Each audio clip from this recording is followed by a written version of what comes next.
Hey everybody, KC here. Today, part 5 in our ongoing conversation about management and leadership conducted at the recent WAFC meeting in Denver. Our panelists, once again, Kevin Curry of Albertsons, Wendy Coldacina of Costco, Levi Wingo of Raley's, Nick Schott of Red Bull, Toby Saricki of Albertsons, Jake Sochi of PepsiCo, Adria Campbell of Malk Organics, and Paul Stoffel of Stater Brothers. And today what we're talking about is the notion of learning to lead. This is something we've talked a lot about on Morning Newsbeat, right? A lot of people get promoted into management leadership positions and they haven't really been trained for it. So I was curious with these people who are at various different levels of their company, have they been trained to manage and lead? How are they trained to manage and lead? And what have they learned from their various experiences, either as somebody who's being managed or somebody who's doing the managing? Enjoy. I'm curious about learning to lead, both in terms of your education as well as what's gone on in your companies.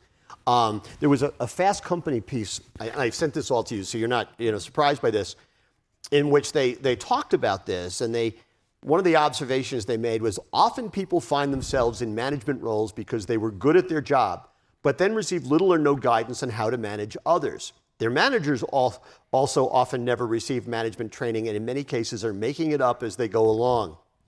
If you're lucky, you end up with an emotionally intelligent manager who takes it upon themselves to figure out how to work effectively with the people they manage, but more often, people end up stuck in the middle doing what they think is right with no guidance or becoming frustrated by a boss who doesn't know what they're doing. And often they end up quitting. 50% of people who say they quit a job because of a bad boss. And then there was the other observation that a good manager, I want to get your reaction to this, a good manager spends 75% of their time on the job of managing. That involves building relationships and trust, managing work, overseeing career development, and dealing with problems. Only 25% of their time is spent on the technical part of their job or whatever tasks they likely spend most of their time on as an individual contributor. So basically two questions. One, to what degree have you been trained to manage and, by the way, to lead? Give me a sense of that. And also, but do you agree with that percentage? That 75% of your time as a manager or leader is actually engaged in the personality side of that as opposed to the nuts and bolts of getting things done. Kevin, I want to start with you. So as I work with different folks in different roles and different responsibilities, I always try to tell them that, you're getting that next step because of what you've done before, and you've probably been good at a process or good at being a hard worker. But now becomes the real work of leading people. And you're going to spend more of your time focused on developing the people and understand how your people are working and what's going on with your people, and less time buried in a spreadsheet or meeting with the trade or doing things. And I'll walk in a store and I'll talk to a store director, how's the team today? And, they may say to me, oh, I've got, a problem in this department, I got a problem, or I've got, 10 great department heads. And I always tell them, find me the store director that has 10 great department heads, and I'll tell you the store is probably running tip top. If I walk in a store and ask store director and he tells me, okay, well, we've got to work on his development of people, because the store runs itself these days almost. And it's how he's managing the people, how he's managing, they have 100 to 200 associates. Then he's got 20,000 transactions per week with customers. So I always think about how they are with people, because they got to be the leader because of how they were with process usually. How do you model that? How do you model that for the people, for the store managers? In the same way that I think Fully Klingman did that at H-E-B, Jim Donald did that at, whether it's, Pathmark or Starbucks. Yeah, so we were very fortunate.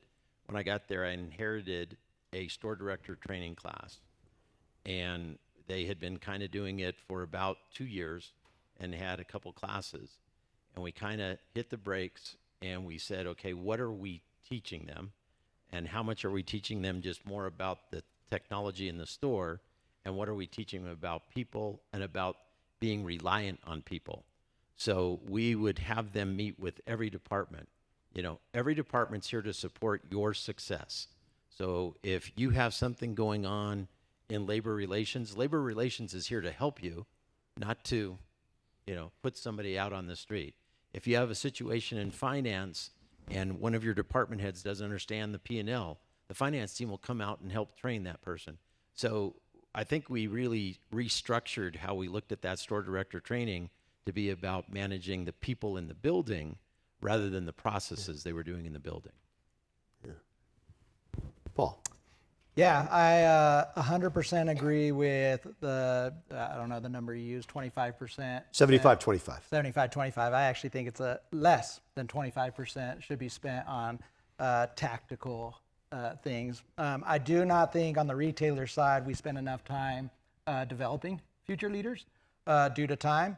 And I think it's really important for us to work with our next level leaders for them to understand that fact of the 75-25 because they do feel like they have to get the job done. And it was until I realized that others need to get it done. I'm there to support them and to help them across any barriers that they come to, that I started to be more successful in leading. So I see that a lot in our company where individuals are still trying to do all the work rather than lead the team that's under them. And How do you fix that? I think mentorship. I think you take those opportunities to have one-on-ones, to talk to those individuals, to lead by example is one thing, right? My team, Angela and Tammy, I know I always joke with them. I do nothing, right? I want them and their teams to do all the work and get the solutions, right? So I think it's through mentorship. I think we all need to take that responsibility, and I think the people on this stage do, is taking the opportunity to help somebody, to mentor a lot of people in our company. Because we're not going to have the labor opportunity or the dollars there to create a department that just mentors team. I think CPG companies probably do it better. They recruit better and they develop and they train better than the retail industry does. I think. You agree with that? So again, I can't. I mean, you're still relatively early to the process. Well, I mean, yeah, I think for me, it's like I have the experience of, you know, going through PepsiCo's internship program. And then, you know, if you prove yourself, you know, you have the opportunity to essentially work, you know, full time, right? Like that's not a guarantee, but it's, you know, what you are essentially working towards. So I think, you know, to that point, I think there is a level of, you know, as an intern and as like a, you know, younger person, you can potentially see or have a better line of sight of what it can look like, which, you know, may be more difficult if you, you know, to your, you know, if you're starting as a clerk or something like that. Again, I can't speak from that directly, but in my experience, I would say the line of sight has been a lot clearer, and I think, you know, PepsiCo and especially has done a really great job. We have, you know, what we call academies, right? So if you are, you know, taking on a new role, there's typically an academy that is associated with it, right? So it is, you know, typically an on-site, you know, excluding the COVID era, but it's an on-site where you and other people that have just been promoted to that same role across the country are all getting together and sharing different, you know, thoughts and getting trained together, but you're also being taught and mentored by people that have done that role and many others all across like a weekend, right? So it's, you know, you're able to really kind of set yourself up for success in a pretty great way. Yeah. Levi. So a couple things that some folks have said that made me think, you know, a lot of how you get the right leader or the right manager or wrong has to do with what you're looking for to start with. If you're looking for that person who is a fantastic category manager because they really knew how to crunch the numbers, that person does not always make the best director of a department and so on and so forth. So what you have to start looking for when you want people for leadership roles is their potential more than their skill set and performance in the job they just had.